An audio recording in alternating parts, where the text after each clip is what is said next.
جب 65 کی جنگ لگی ہے تو جو حضور کے روضہ کے آس پاس مجاورین تھے، خادم تھے، ان میں سے ایک خادم نے دیکھا کہ حضور روضہ انور سے باہر تشریف لا رہے ہیں اور جنگی لباس حضور نے پہنا ہوا ہے اور تلوار حمائل کی ہوئی ہے اور حضور کے ساتھ اصحاب ہیں۔ تو میں نے کہا میرے ماں باپ آپ پہ قربان ہو، اس وقت اس حالت میں آپ کہاں جا رہے ہیں؟ تو حضور نے ارشاد فرمایا ہندوستان نے پاکستان پہ حملہ کر دیا، میں مدد کے لیے جا رہا ہوں۔ غوث اعظم خطبہ دے رہے تھے، تقریر کر رہے تھے، اچانک ہاتھ آگے بڑھایا تو یہاں تک ہاتھ بھیگ گیا غوث اعظم کا۔ ہاں کھول کے دیکھے، کھول کے بات کر رہا ہوں، ہاتھ یہاں تک بھیگ گیا۔ مرید کہتے ہم نے پوچھا حضور پانی بھی کوئی نہیں، ہاتھ بھیگ گیا۔ میں چپ کر کے سبق پڑھو، شاگردوں کو پڑھا رہے، چپ کر کے سبق پڑھو۔ تھوڑی دیر گزری، چند گھنٹے تو ایک قافلہ آ گیا، سارے لوگ پانی میں بھیگے ہوئے ہیں۔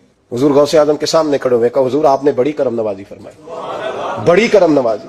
وہ شاگرد کہنے لگے ہوا کیا؟ تو وہ لوگ کہنے لگے کشتی میں بیٹھے تھے تو کشتی ڈوبنے لگی۔ ہم نے کہا یا شیخ عبد القادر جیلانی، کہتے ہیں حضور غوث اعظم نے وہاں بیٹھے ہاتھ لگایا اور ڈوبتی کشتی کو باہر نکال لیا۔ اور ڈرنے لگے، کہنے لگے جناب یہ کرامت لوگ نہیں مانیں گے۔ تو میں کہا جنہیں نہیں ماننا نہ ماننا۔ ڈاکٹر نواز صاحب نے جو بات کہی بالکل یہ توجہ کے لائق ہے کہ مسلمان بھی ہیں، قرآن بھی بہت سے پڑھتے ہیں، احادیث بھی پڑھتے ہیں، مگر اسی طرح بدعمل ہیں جیسے دور آخرت کی کوئی فکر نہیں، بلکہ دوسروں سے بھی کئی معاملوں میں تو زیادہ برے ہیں نا۔ تو اس خرابی کی وجہ جو ہے زیادہ تو یہ ہے کہ بہت سے تو آپ ویسے ہی نہ قرآن پڑھتے ہیں، اگر پڑھیں تو برکت کے لیے پڑھتے ہیں کہ یہ کوئی جادو کی کتاب ہے، اس کے الفاظ ہی دہرا لینے سے برکت ہو جاتی، سمجھنے کی کوشش نہیں کرتے۔ حدیث پاک کی طرف بھی بہت کم توجہ کرتے ہیں، صالحین اور نیک لوگوں کے تذکرے نہیں۔ اور بڑی بات یہ ہے کہ ماحول ایسا بنا دیا حکمرانوں نے، علماء نے، یہ دونوں طبقے جو تھے بگڑ گئے۔ ان کی اپنی بیماریاں کہ دنیا کے لالچ اور اپنے اقتدار کے لیے مولوی بھی بگڑ گیا، حکمران ہی بگڑ گئے۔ اور عبداللہ ابن مبارک رحمۃ اللہ علیہ فرماتے ہیں جب یہ دونوں ڈرائیور جو تھے جن کے ہاتھ میں امت کی باغ تھی، حل افسد الدین الا الملوک واحبار و سوام و رہبان، دین کس نے برباد کیا؟ برے بادشاہوں نے اور ان برے مولویوں نے اور ان پیروں اور درویشوں نے۔ یہ نہیں ڈوبے، لوگ ان کے پیچھے چلتے ہیں، یہ برباد کرتے تھے۔ بالکل شروع سے پٹی سے اتر گئے، اپنی عیاشیوں کی خاطر امت کو انہوں نے دین سے دور کر دیا۔ برائے نام مذہب ایسا رہ گیا جیسا سینٹ پال کہتا تھا کہ نماز روزہ کرنا تو کرتے رہو، باقی زندگی کے معاملوں سے ساری چیزیں بے دخل کر دی۔ اب ظاہر بات ہے کہ ایک بیچارہ عام آدمی جو ہے نا کوئی خاص بندے ابراہیم علیہ السلام کی طرح آگ سے بھی بچ جاتے ہیں، مگر وہ تو خاص نام ہوتے ہیں۔ ایسے بگڑے ماحول میں بھی چند نیک لوگ رہ جائیں تو غنیمت ہے، ورنہ جو بنا دیا ماحول ہے اس میں تو بیچارے دریا کے بہاؤ پر بیٹھے جائیں۔ عوام کا کیا کرا کرے؟ وہ جس جگہ رہ رہے روٹی کمانے پر مجبور ہیں کہ جھوٹ بولے اور حرام طریقے اختیار کرے، بینک کے میں سزائے سود کے پیسہ نہیں ملتا، کروڑوں اربوں لینے والے معاف کرا لیتے ہیں، غریب کی شامت آ جاتی کہ اس کا مکان پر کرو۔ ہر طرف بدماشی بدماشی، پولیس کے پاس جاتے ہیں وہ بدماشوں کو کرسی دیتے ہیں، میرے آپ جیسوں گالیاں دیتے ہیں۔ کل پرسوں میں نے پڑھا کہ وہ ایک تھانے دار مدینہ ٹاؤن میں گھر میں گھس گیا، ایس ایچ او اس نے عورت سے بدفعلی کی، وہ بھی گرفتار ہوا۔ 2 تھانے دار موقع پر رشوت لیتے پکڑے گئے، یہاں ہی فیصل آباد میں۔ اب ایک شہر کا یار وہ تو آ گیا نا سامنے، ورنہ اور کتنے جن کا دھندا ہی ہے۔ اب جب ایسا ماحول ڈاکٹر صاحب پیدا ہو جائے تو یہ سمجھیں کہ لوگوں کو اگر یہ یاد رہ گیا نا کہ ہمارا کوئی رب ہے آخرت، یہ بھی ان کو رعایت دینی چاہیے کہ کچھ نہ کوئی اللہ ان پر رحم فرمائے گا۔ ماحول ہی سارا گندا کر دیا۔ ایسے آلودہ ماحول میں اگر کوئی بیمار نہیں ہوتا وہ تعریف کے قابل ہے، جو بیچارے بیمار ہو گئے ان پر تو ترس کھانا چاہیے۔ ماحول نہیں پیدا کرتے، علماء کا حال کیا کہ وہ ان بحثوں میں الجھ گئے۔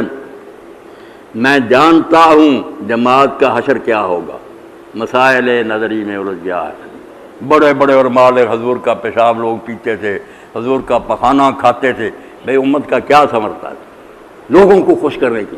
ایک مفتی صاحب نے یہاں شہر میں کہ مجھے تو پخانہ ہی مل جائے میں کھا دوں، نہ ملے نہ کھانا، بس بلے بلے ہو جائے۔ جو کام ہے کرنے کے کہ لوگوں کے عقائد سنوارے جائیں، ان کے اخلاق درست کیے جائیں، ان کو حلال و حرام کی طبیعت، یہ تو ڈاکٹر صاحب فذکر بالقرآن میں یہ خاف ہو گئی۔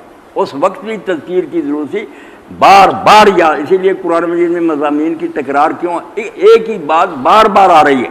بھئی ایک صورت میں آخرت کی بات ختم ہوتی نہیں، اللہ کہتا ہے یہ مسئلہ ہے جو بتا دیا جائے، یہ ایسی بات ہے جس کو تم بھول جاتے ہو، یہ بار بار یاد دلانی پڑتی ہے، کیونکہ دنیا ہے نقد، اس کے فائدے ہیں سامنے، اللہ بل تحبون وہ تو ہاتھ پر ہے، یہ آخرت کی باتیں ادھار ہے۔ 9 نقد نہ 13 ادھار لوگوں نے اصول بنایا ہوا، یہاں بار بار یاد دلانا پڑتا ہے کہ نقد جو ہے اسے دھوکہ نہ کھا، یہ چند روزہ ہے جو دائمی فائدہ ہوئی ہے، تو تذکیر ممبر سے ختم ہو گئی، محراب سے ختم ہو گئی، وہاں جھگڑے کی باتیں ہیں، حکمران جو ہیں وہ بھی چاہتے ہیں کہ امت بگڑی رہے تاکہ ہماری عیاشی جو اس پر کوئی تنقید نہ کرے، ہر طرف خرابی پھیلانے والے ہیں، دین پھیلانے والے نہیں۔ قرآن حدیث بھی جو پڑھتے ہیں کب اس لیے سے پڑھتے کہ ہم نے اسے کوئی سبق لینا ہے یا اس پر عمل کرنا، برکت کے طور کتنا ثواب ہو جاتا۔ اللہ زوردار کوئی تحریک ہونا، بڑے نیک لوگ مخلص بے غرض وہ چیخیں چلائیں گلیوں محلوں میں۔ عیسیٰ علیہ السلام کا جب اللہ کہتے ہیں فلما حاصا عیسیٰ من الکفر، جب عیسیٰ علیہ السلام نے دیر تک تبلیغ کی، یہودی عالموں کو دیکھا، حکمرانوں کو پتہ چل گیا کہ یہ نہیں ٹھیک ہو، یہ بگڑے ہوئے، آپ پھر بستی سے باہر نکل گئے۔ جیسے ایک آدمی نا چیختا پکارتا تو وہاں کنارے پر وہ مچھلیاں پکڑ رہے تھے دریا کے کنارے پر، جو ہواری بنے سادہ لوگ تھے، نیک تھے، وہاں آپ نے ایک دردناک آواز بلند کی من انصاری اللہ، کہ یار اللہ کے دین کے کام میں کوئی میری مدد کرنے والا بھی ہے۔ یہ فریاد سنے کہ من انصاری اللہ، میں اللہ کے دین کا کام کر رہا ہوں، میری کوئی مدد نہیں کرتا کوئی ہے۔ وہ بیچارے جو انہوں نے جال پھینک دی اور کہا کہ ہم آپ کے ساتھ ہیں۔ اور کس طرح پھر شمعون کا جب پڑھتے ہیں، جو پہلا آپ کا شاگرد بنا، جس کو پطرس کہتے ہیں، لیٹر بھی لکھ دیتے ہیں انگریزی، روم میں جب اس کو پھانسی دی نا، اب وہ بیچارے سمجھتے تھے کہ عیسیٰ علیہ السلام کو بھی صلیب ہوئی ہے۔ حالات ہی ایسے پیدا ہو گئے تھے کہ کوئی سمجھ نہیں سکا ہوا کیا۔ عیسیٰ علیہ السلام کو اللہ نے اٹھا لیا، لوگ مغالطے میں پڑ گئے، دشمن بھی دوست بھی۔ تو شمعون نے پھر اس وقت کہا جب اس کو صلیب دینے لگے کہ اگر تم یار مجھے صلیب دیتے ہو تو سیدھا نہ دینا جس طرح میرے استاد کو تم نے دی تھی، مجھے الٹا لٹکا کر صلیب دو، میرے پاؤں اوپر کر دو، ہاتھ نیچے، اس میں کیل ٹھوک دیتے تھے نا۔ اور اسی طرح بیچارہ پھر سوکھ سوکھ کر مرتا تھا، کئی دن میں، اس طرح کی صلیب نہیں تھی گلے میں پھندا ڈالا مر گیا، کئی دن تک وہ بیچارہ اس پر لٹکتا رہا۔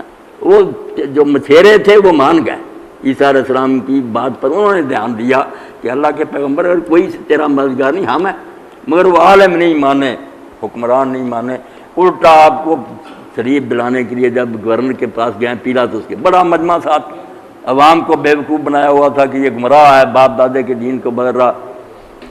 اس نے گورنر نے کہا یار صبح عید فصح تمہارا یہودیوں کا تہوار ہے، ہم بے شک رومی ہیں، غیر ہیں، مگر ہم تمہارا احترام کرتے ہیں، اس عید پر ہم ایسے آدمی کو رہا کرتے ہیں جس کو سزائے موت ہوتی ہے، تمہارے دین کا احترام کرے۔ تو بتاؤ میرے پاس ایک برابر ڈاکو ہے جس نے شہر میں دہشت گردی کی، اس کو بھی سزائے موت کا حکم ہوا، ایک یہ ہے جس کو تم کہتے ہو یہ تمہارے دین کے خلاف باتیں کرتا، بتاؤ کس کو پھانسی دو۔ تو یہودی اور ہمارے مجمع کو اشارہ کیا، سارا مجمع جو اس نے چیخ کر کہا کہ ڈاکو کو چھوڑ دے، اس نبی کو پھانسی دے۔ پھر اللہ نے پیغمبر کو اٹھا لیا اور کہا یار ایک ڈاکو جتنا بھی تم نے پیغمبر کو نہ سمجھا، وہ تمہارے عقیدے کریں مگر برائی جو نہیں تھی، چور نہیں تھا، بدماش نہیں، تم ڈاکو کو کہتے چھوڑ دو، پھر لعنت ہوگی۔